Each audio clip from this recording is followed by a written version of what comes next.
Hi everyone. आज हम लोग शुरू करने वाले हैं हिंदी पेडागॉजी टैग वर्ड्स। ये टॉपिक आपके लिए बहुत ज़्यादा इंपॉर्टेंट होने वाला है और बिना टाइम वेस्ट करते हुए हम शुरू करते हैं अपना आज का टॉपिक। अगर आप वीडियो में फर्स्ट टाइम आए हैं तो प्रीवियस वीडियो ज़रूर देखिएगा। तो चलिए शुरू करते हैं। हिंदी पेडागॉजी टैग वर्ड्स, एक तरफ लिखे हुए हैं नेगेटिव टैग वर्ड्स, एक तरफ लिखे हुए हैं पॉजिटिव टैग वर्ड्स। पहले हम डिस्कस कर लेते हैं पॉजिटिव टैग वर्ड्स क्या है। पहला है हमारा भाषा प्रयोग के अवसर। अगर आप एक टीचर हैं, आपको बच्चे को भाषा प्रयोग के अवसर ज़रूर देने हैं, तो ये आपके लिए हो जाता है पॉजिटिव टैग वर्ड। विभिन्नता, विविधता, वैविध्य, ये शब्द अगर आ जाते हैं तो ये भी पॉजिटिव टैग वर्ड्स हैं, क्योंकि सारे बच्चे एक जैसे नहीं होते हैं। आपको वो भी मैनेज करना है, सारे बच्चों को सम्मान देना है। ऐसा नहीं है कि कोई बच्चा जो होता है छोटा है तो आप उसको बोलोगे कि आपकी हाइट अच्छी नहीं है, आप ये स्पोर्ट्स नहीं खेल पाओगे। तो ये पॉजिटिव टैग वर्ड्स हैं। आपको इन सभी चीज़ों का सम्मान करना है। प्रोत्साहित करना, एक शब्द होता है प्रोत्साहित करना, एक होता है हतोत्साहित करना।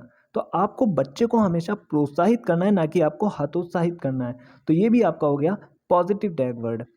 मातृभाषा को स्वीकारना, हर बच्चा अलग अलग मातृभाषा बोलता है। ऐसा नहीं है कि सारे बच्चे एक ही मातृभाषा बोलेंगे, सारे बच्चों का बैकग्राउंड सेम नहीं होता है। तो आपको सभी की मातृभाषा को स्वीकारना है। आपको ये नहीं कहना है कि सारे बच्चे हिंदी में ही बात करेंगे या सारे बच्चे जो हैं इंग्लिश में ही बात करें या किसी और भाषा पे आपको जोर नहीं देना है। बच्चा जिस भी मातृभाषा को बोलता है आपको उसे स्वीकारना है। भाषा अर्जन सहज स्वाभाविक, ये भी पॉजिटिव टैग वर्ड है।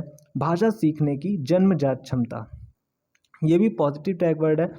अर्थ समझकर पढ़ना, अगर पढ़ने से रिलेटेड कोई भी चीज़ आती है तो बच्चा देखिए अर्थ समझकर पढ़ेगा। अगर वो अर्थ समझ के नहीं पढ़ेगा तो पढ़ने का फिर मीनिंग क्या हुआ। ये भी आपका पॉजिटिव टैग वर्ड में आएगा। विचारों की अभिव्यक्ति, अगर कोई बच्चा कुछ कहना चाहता है क्लास में तो आपको उसको अवसर ज़रूर देना है कि क्या कहना चाहते हो, उसकी बात को सुनना है। बाल साहित्य, ये भी आपका पॉजिटिव टैग वर्ड है। प्रिंट समृद्ध वातावरण, प्रिंट समृद्ध वातावरण का मतलब होता है कि एक क्लास में बहुत सारे चार्ट्स होने चाहिए और ऐसी चीज़ें होनी चाहिए जिससे बच्चा अट्रैक्ट होता है और उन्हें देखकर जल्दी सीखता है। भाषा अधिगम प्रयासपूर्ण, भाषा अधिगम देखिए हमेशा प्रयासपूर्ण होना चाहिए। यह आपका एक पॉजिटिव टैग वर्ड है। चर्चा के अवसर, बच्चों को जो चर्चा के अवसर ज़रूर प्रदान करने चाहिए।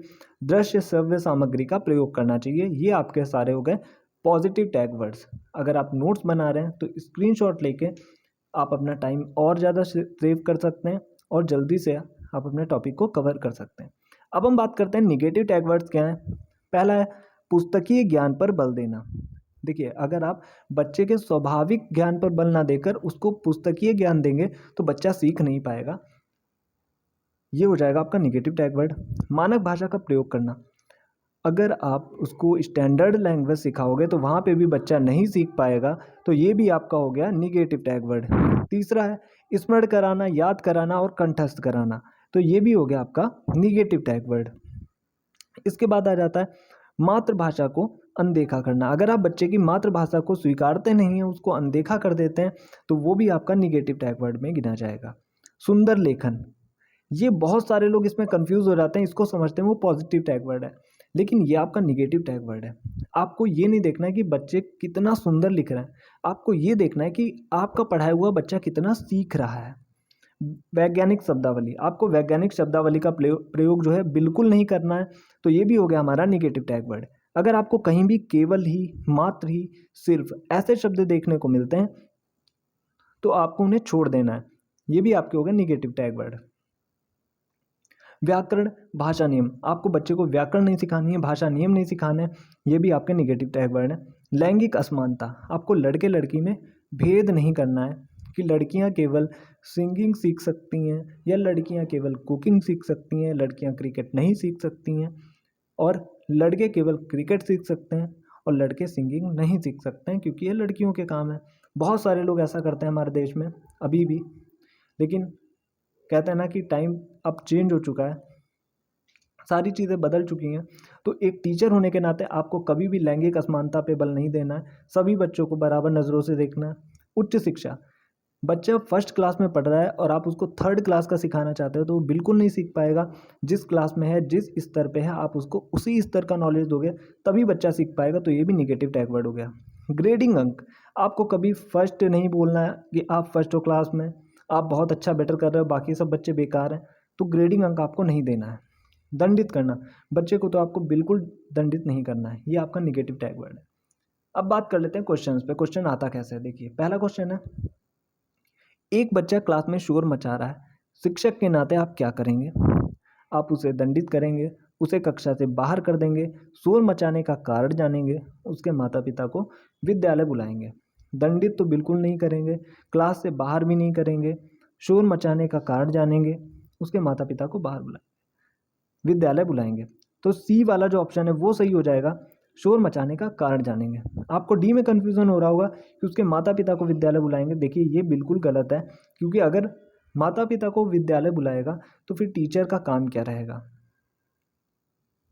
अगर आप टीचर हैं तो ये सारी चीज़ें आपको ही शॉर्ट आउट करनी पड़ेंगी। कविता शिक्षण में कौन सा तत्व उसे गद्य से अलग करता है? आपको पता है कि एक चीज़ होती है गद्य, एक चीज़ होती है पद्य। पद्य का मतलब क्या होता है? जिसमें सारी कविताएं आती हैं। गद्य का मतलब जिसमें अनसीन पैसेज आता है, यानी गद्यांश आता है।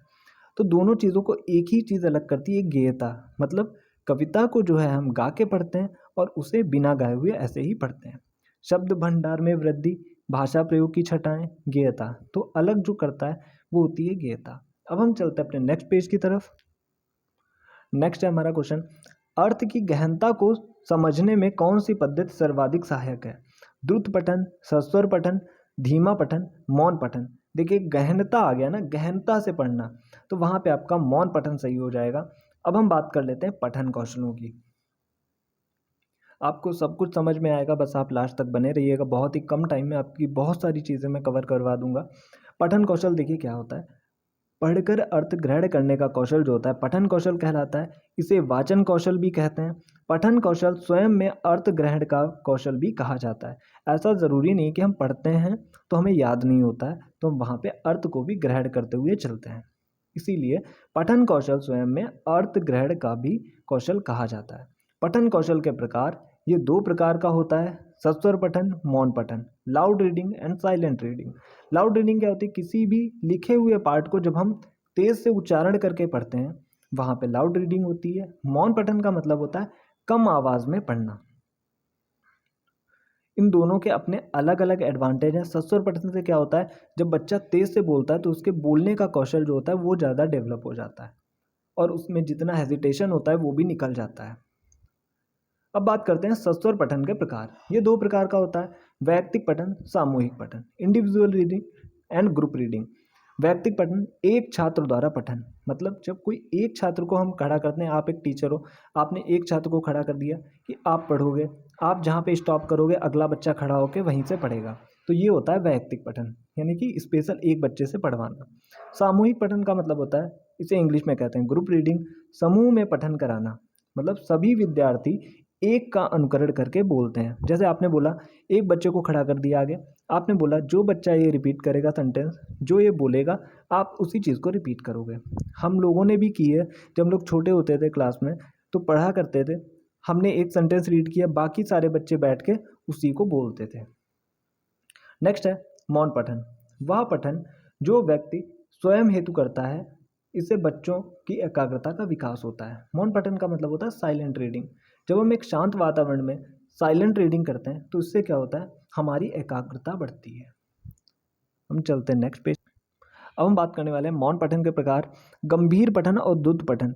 गंभीर पठन मतलब सीरियस रीडिंग, द्रुत पठन मतलब क्विक रीडिंग। गंभीर पठन क्या होता है, केंद्रीय भाव की खोज, नवीन सूचना एकत्र करना, विषय वस्तु पर अधिकार करना। अगर आप बहुत सीरियस होकर किसी मैटर को पढ़ते हो तो उस पर आपको अधिकार हो जाता है, आप उसके ज्ञाता हो जाते हो और उससे आप नई नई सूचनाएं भी एकत्र करते हो और उसमें आप कोई केंद्रीय भाव को पता करते हो।